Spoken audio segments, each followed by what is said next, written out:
Hey guys, I'm going to show you how to remove third-party access from Google. So if you've connected your Google account to apps or websites, you can revoke their access at any time. This helps protect your privacy and secure account. So open Google Chrome and sign into your account. Next, click your profile in the top right corner. Next, select Manage your Google account. Next, on the left side, go to Link Apps.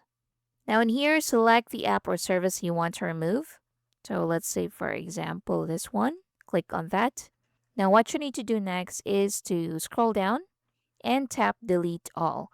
So this will remove all links and stop sharing your Google account data with that specific app or website. So click that and click Confirm.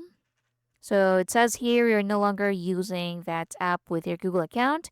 You can start using it again with your Google account at any time. And that's it. Super fast, super simple. Thank you for watching.